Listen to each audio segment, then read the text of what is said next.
अस्सलामुअलैकुम। मैंने आपको क्रेमर्स लॉ की एक झलक के तौर पे उसको समझा दिया कि उसको हम किस तरह सॉल्व करते हैं। और मैंने इसमें दो आपके सामने इक्वेशन लिखी, दो इक्वेशन के फिर कॉफिशिएंट लिए, फिर इसके बाद हमने डिटर्मिनेशन मालूम किया।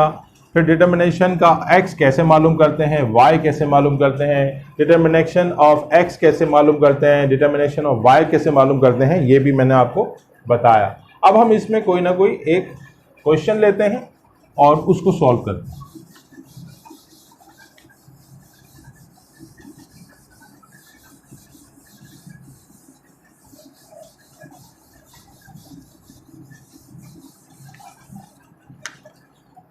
क्वेश्चन है हमारे पास,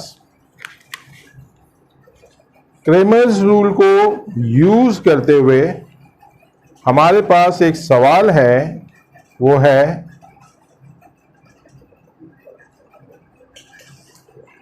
4x प्लस y। क्वेश्चन है 7.5 का 3 सवाल, क्वेश्चन नंबर 3 है, वो है 4x plus y is equal to 2 और 7x plus 2y is equal to 3। अब आप देखें कि हमारे पास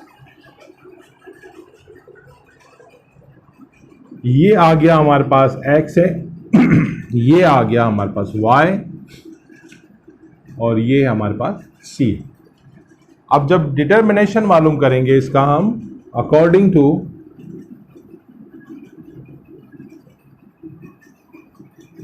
क्रेमर्स लॉ,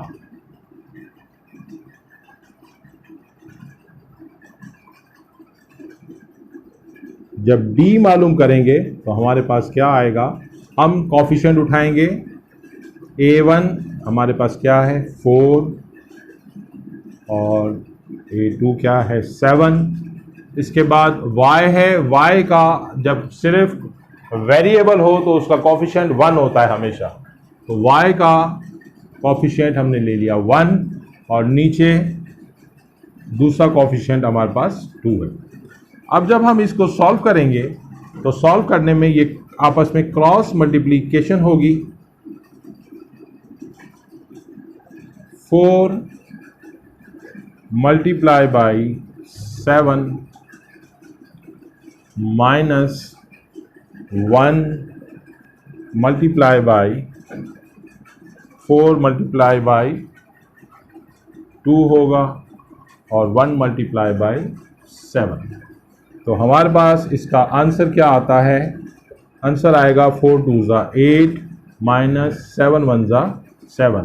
आंसर क्या आया 1, यानी डिटर्मिनेशन हमारे पास क्या आ गई 1। डिटर्मिनेशन निकाल लेने के बाद फिर हमने इसका dx मालूम करना है, डिटर्मिनेशन ऑफ x। उसको मालूम करने के लिए आपको मैंने बताया कि हम क्या करते हैं, x वाला पूरा पोर्शन हम हटा देते हैं, उसकी जगह पर हम क्या ले लेते हैं, अब हमारे पास a1 और a2 क्या बन जाता है, c1 और c2 बन जाता है। हम ये पोर्शन ले लेते हैं पहले, फिर हम y का पोर्शन ले लेते हैं 1 और 2। जब ये आपस में मल्टीप्लाई होंगे तो dx is equal to 2 multiply by 2 minus 1 multiply by 3। तो ये हो गया हमारे पास 2 2 ज़ा 4 माइनस 3 1 ज़ा 3। आंसर आया 1। dx हमारे पास आ गया। अब हम मालूम करेंगे dy। dy मालूम करने के लिए हमारे पास डिटर्मिनेशन क्या है, हम अब y का पोर्शन गायब कर देंगे, हम लेंगे 4 एंड 7 और c1 c2 यानी 2 और 3। जब इसको मल्टीप्लाई करेंगे आपस में तो ये 4 से मल्टीप्लाई होगा 3 माइनस 2 से मल्टीप्लाई होगा 7। हमारे पास यहाँ आंसर आ गया क्या, 4 3 ज़ा 12 माइनस 7 2 ज़ा 14, आंसर आया माइनस का 2। माइनस 14 में से जब 2 जा 12 जाएगा तो आंसर क्या आया हमारे पास, माइनस का 2। अब हमारे पास क्या चीज़ें मालूम है, हमें मालूम है कि डी डिटर्मिनेशन ऑफ डी वो है 1, हमारे पास डिटर्मिनेशन ऑफ एक्स किसके बराबर है, डिटर्मिनेशन ऑफ एक्स बराबर वो भी 1 के बराबर है, डिटर्मिनेशन ऑफ वाई यानी डी वाई ये किसके बराबर है, ये है -2 के बराबर। अब हम इस इक्वेशन को इन वैल्यूज के जरिए सॉल्व कर सकते हैं, वो किस तरह करेंगे तो बताते हैं।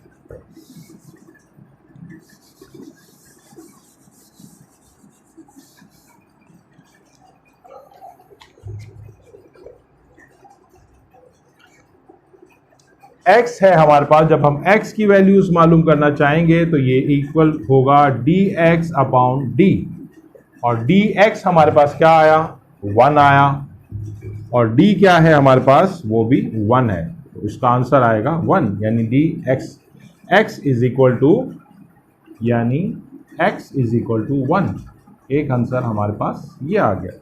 इसके बाद हम y मालूम करते हैं, तो y है dy अपॉन d, dy हमने मालूम किया था वो क्या है, माइनस का 2, और d क्या है 1, इसका आंसर आएगा माइनस का 2। इसका मतलब हमारे पास y आ गया इज इक्वल टू -2। अब हमें x और y दोनों की वैल्यूज मालूम हो गई कि हमारे पास x क्या है और y क्या है, और ये मालूम करने के लिए हमें सबसे पहले डिटर्मिनेशन मालूम करना पड़ता है, फिर डिटर्मिनेशन ऑफ x मालूम करना पड़ता है, और फिर डिटर्मिनेशन ऑफ y मालूम करता है। ये इतना मुश्किल नहीं है, आप इस पर थोड़ी सी तवज्जो देंगे तो आप इसको समझ जाएंगे। तो ये एक बीच की वीडियो थी, एक स्टूडेंट के लिए बनाई है, उन्होंने आज मुझसे इसके बारे में पूछा था, तो ये एक हमने बीच की वीडियो बनाई है। चैनल को देखते रहिए, सब्सक्राइब कीजिए, रोज़ाना 2 या 3 वीडियोज़ जो है अपलोड हो रही हैं। इसके साथ ही अल्लाह हाफ़िज़।